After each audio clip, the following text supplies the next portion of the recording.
Houve dias em que, assim que os passos do meu pai se dissiparam porta afora, a escuridão não apenas caiu sobre a casa, como engoliu meu coração. Eu era apenas uma garota de 16 anos, pequena e invisível, presa em um lar onde as pessoas que mais deveriam amar me faziam sentir como se eu não pertencesse.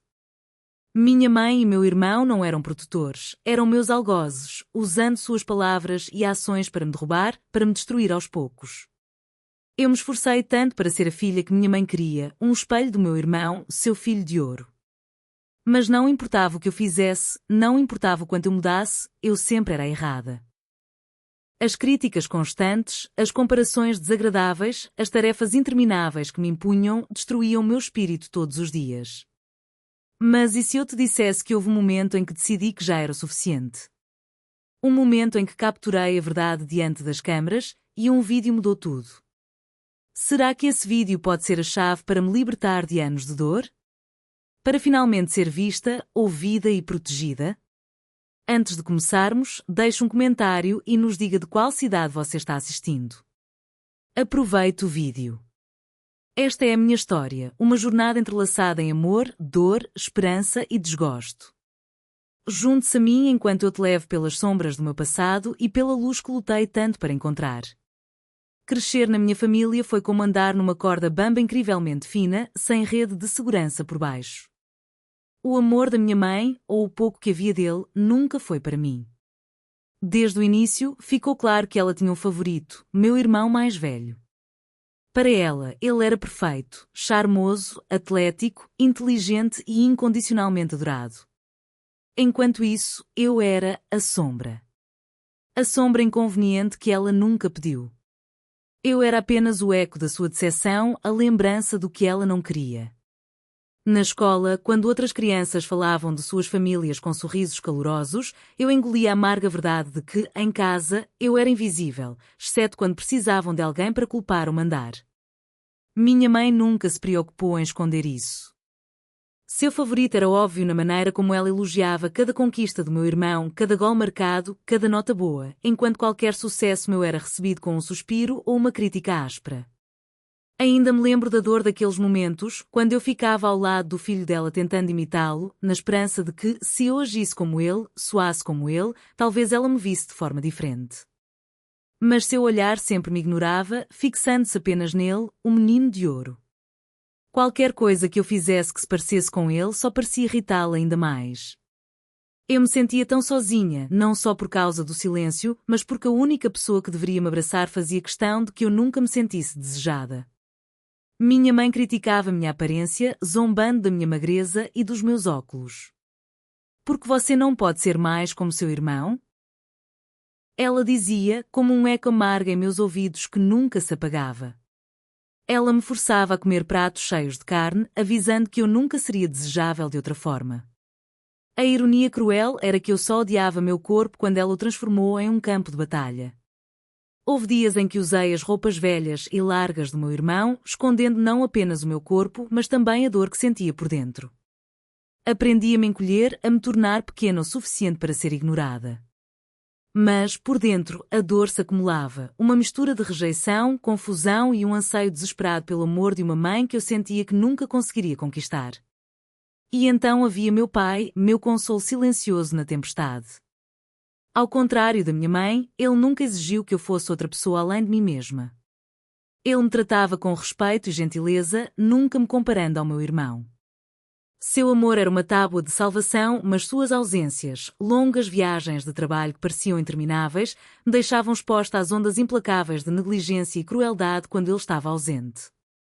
Meu irmão não era um inimigo, pelo menos não inteiramente. Às vezes, eu também via rachaduras em sua armadura, um menino preso entre o favoritismo da mãe e a própria culpa. Às vezes, ele me lançava olhares com pena ou uma gentileza passageira, mas, na maioria das vezes, seguia o exemplo da minha mãe, com a crueldade dos dois se entrelaçando como uma aliança distorcida. Foi esse triângulo intrincado que moldou minha infância: favoritismo, solidão e sofrimento silencioso. Minha melhor amiga, Emma, era a única luz do lado de fora daquela casa. Ela nunca presumiu que minha vida fosse fácil, nunca julgou as feridas que não conseguia ver. Às vezes, depois da escola, eu revelava a confusão de sentimentos com ela, com a voz trêmula, fingindo que a família que eu tanto desejava existia em outro lugar. Emma era mais do que uma amiga, ela era minha testemunha, minha sanidade. No entanto, todas as noites, eu voltava para aquela casa com a mesma sensação de desânimo, sabendo que entre aquelas paredes, eu ainda era a garota indesejada. Mas, lá no fundo, algo dentro de mim sussurrava que eu merecia algo melhor. Que eu era mais do que minha mãe e meu irmão me faziam sentir. Essa solidão sufocante, essa dor invisível, era o silêncio antes da tempestade, o silêncio antes de eu finalmente decidir revidar. E essa luta começaria com um vislumbre de esperança que eu nunca esperava. Quando meu pai viajava a trabalho, a casa se transformava em um campo de batalha. O calor que eu sentia brevemente em sua presença desaparecia como fumaça, deixando-me exposta à frieza severa dos ataques diários da minha mãe e do meu irmão. Era uma crueldade que não era gritada em voz alta, mas gravada em mim a cada palavra, a cada olhar, a cada sorriso de escárnio. Eles criavam listas de tarefas como se eu fosse uma serva invisível, presa a todos os seus caprichos. Faça isso agora, minha mãe rosnou um dia, enquanto eu desmaiava de exaustão depois da escola. Meu irmão ficou ao lado dela, sorrindo ironicamente, apreciando o poder que exerciam juntos. Se eu protestasse, me chamavam de preguiçoso, ingrato, patético. Você nunca vai conseguir nada. Continuo limpando, se é só isso que você consegue fazer, meu irmão zombou uma vez, com a voz cortante mais grave do que qualquer tapa. Não se tratava apenas de tarefas domésticas. Tratava-se de controle. De me quebrar pedaço por pedaço até que eu parasse de lutar. Cada recusa, cada súplica, era recebida com fria indiferença ou respostas cruéis. A cada dia eu me sentia encolhendo, minhas esperanças se esvaindo, meu espírito abatido. Mas as piores feridas eram invisíveis.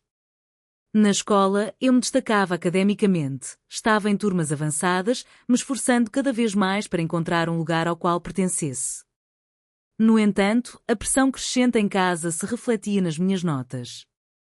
Noites passadas esfregando o chão deixavam com os olhos turvos e esgotada. O peso das tarefas de casa inacabadas se acumulava junto com montanhas de roupa para lavar. Lembro-me da dor do meu primeiro C, uma nota que parecia menos um fracasso e mais uma cicatriz gravada pela exaustão e pela injustiça. Meus professores notaram a mudança, franzindo as sobrancelhas em preocupação, mas eu me mantive em silêncio. Como eu poderia explicar essa guerra invisível? Como eu poderia confessar que estava-me afogando em um mar de exigências silenciosas e palavras ofensivas, todas vindas daqueles que deveriam ter sido meu porto seguro? Até meus amigos mais próximos, como Emma, só viam a superfície, os olhos cansados, o sorriso forçado. Eles não sabiam das batalhas diárias que eu enfrentava a portas fechadas. De vez em quando, momentos de gentileza vinham do meu irmão, raros e fugazes, como o brilho de uma vela em um vasto quarto escuro.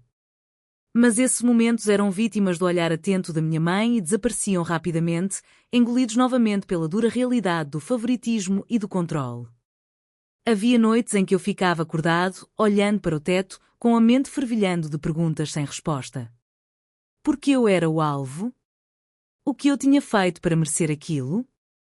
Cada pergunta era um ciclo de desespero, mas, por baixo de tudo, uma teimosa centelha de resiliência, algo que sussurrava: este não é o fim. Foi em meio a essa tempestade implacável de bullying e pressão que aprendi as verdades mais duras sobre família, sobrevivência e sobre mim mesma. Percebi que o silêncio era um grilhão e sobreviver significava encontrar uma maneira de me libertar.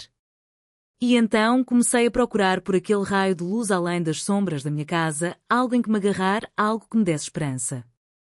Essa esperança surgiu inesperadamente, num lugar que nunca pensei em procurar. Era raro encontrar algo que parecesse pertencer somente a mim, algo que eu pudesse reivindicar como meu. Até o dia em que pisei na piscina pela primeira vez, hesitando na borda como uma criança diante de um mundo desconhecido. A água sempre assustou minha mãe, então nunca lhe passou pela cabeça que eu pudesse querer experimentar. Mas algo dentro de mim, uma voz silenciosa enterrada sob anos de dúvida e dor, sussurrou: talvez isso possa ser diferente. O primeiro mergulho foi mais do que físico, foi simbólico, um passo para longe da sombra sufocante em que eu estava presa. À medida que aprendi a flutuar, a planar e depois a nadar, comecei a saborear a liberdade.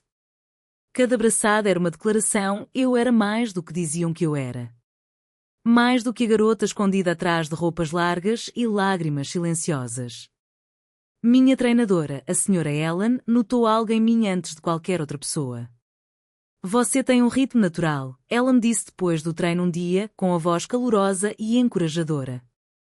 Aquela gentileza simples foi como oxigênio para o meu coração faminto.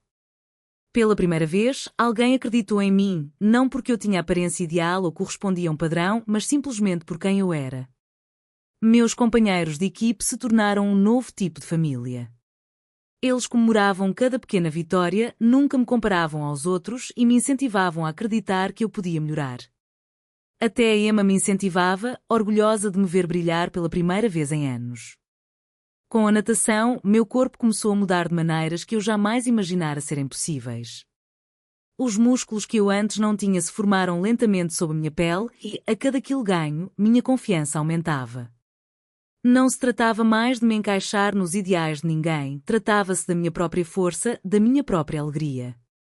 No entanto, essa força recém-descoberta não passou despercebida em casa e certamente não foi bem recebida. Os olhos críticos da minha mãe se escureciam cada vez que eu passava, mais magros e fortes do que antes. Meu irmão revirava os olhos, murmurando comentários sarcásticos quando pensava que eu não estava ouvindo. Perderam seus alvos mais fáceis, as provocações mesquinhas sobre o meu corpo, os comentários maldosos sobre a minha feiura. Então, mudaram de tática. O bullying mudou de forma, mas nunca desapareceu de verdade. Começaram a exigir mais tarefas, esperando que eu fosse sua criada pessoal sempre que meu pai estivesse fora. O tratamento Cinderela, como eu chamava duramente a portas fechadas. Mas em meio a essa tempestade, agarrei-me à piscina, à água que me fazia sentir viva e intocável. Nadar não era apenas um esporte, era meu santuário, minha rebelião e, finalmente, minha voz. E daquele santuário, minha mente começou a planejar. Eu sabia que não podia viver assim para sempre. Eu tinha que fazer uma escolha, continuar me escondendo ou lutar e retomar minha vida.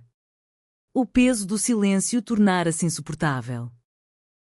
Cada dia, cada momento que eu passava sob a tirania fria da minha mãe e do meu irmão me consumia, corroendo a esperança que eu tanto lutara para construir.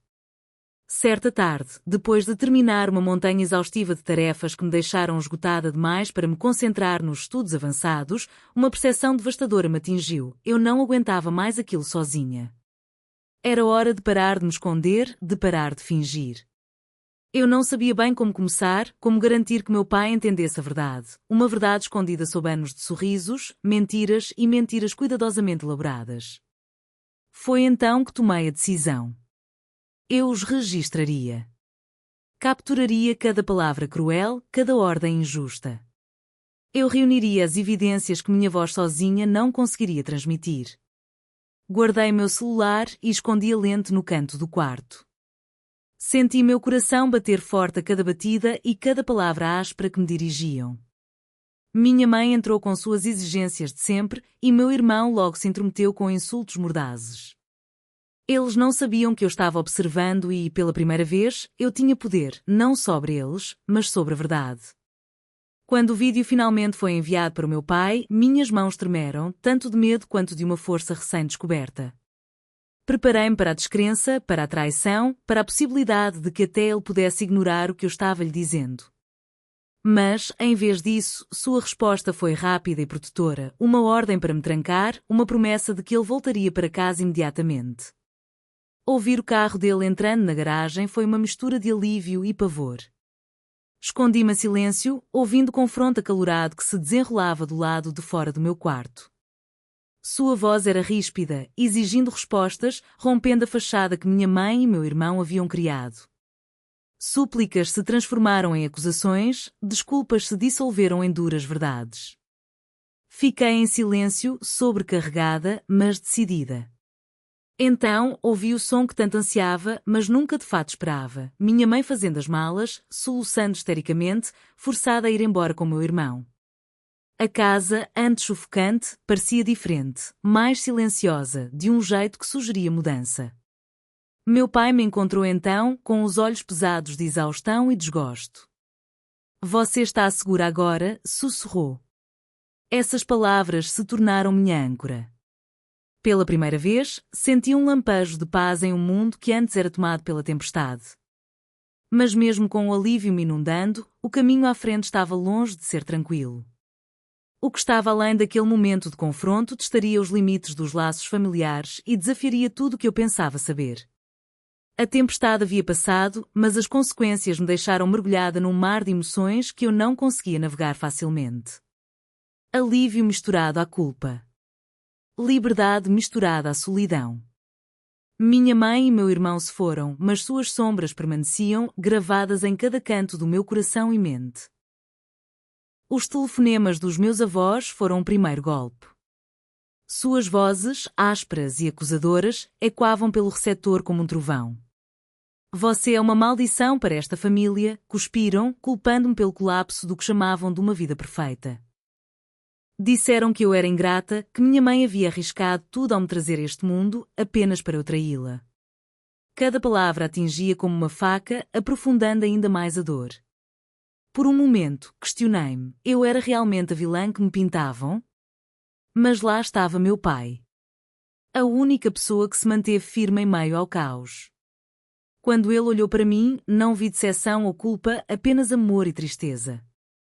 Ele carregava sua própria dor, um pesado fardo de arrependimento por não ter percebido isso antes, por não ter me protegido melhor. Mesmo assim, ele nunca vacilou em sua crença de que eu merecia segurança e felicidade. Compartilhamos jantares tranquilos, repletos de silêncio, mais do que de palavras, cada um curando-se à sua maneira. No entanto, por trás desse silêncio, havia um vínculo crescente, frágil, mas real. Às vezes, ele se descontrolava, revelando sua mágoa, e eu tentava ser forte por ele, mesmo quando eu mesma me sentia frágil. Terapia foi a sugestão dele, e a princípio hesitei. Admitir que eu não estava bem parecia-me render. Mas, aos poucos, comecei a entender que a cura não era uma questão de fraqueza, era uma questão de coragem, a coragem de encarar a dor, de desatar os nós de anos passados em silêncio. Em nossas sessões, as paredes entre nós começaram a ruir. Falamos de medos, de arrependimentos, de esperanças. O homem que antes parecia tão distante tornou-se meu maior aliado, e eu, por minha vez, encontrei forças para reconstruir não apenas a mim mesma, mas também nosso relacionamento do zero. Fora daqueles muros, o mundo continuava. A escola, amigos como Emma, que torciam baixinho de longe, e os pequenos momentos de normalidade me lembravam que havia vida além da dor. Mas a batalha mais difícil ainda era lá dentro, aprender a me livrar da culpa, a me libertar das correntes do passado. Eu não era mais apenas uma vítima. Eu estava me tornando a autora da minha própria história, escrevendo cada capítulo com mais resiliência e esperança do que o anterior. Os dias que se seguiram àquele capítulo tempestuoso foram tranquilos, quase assustadoramente tranquilos.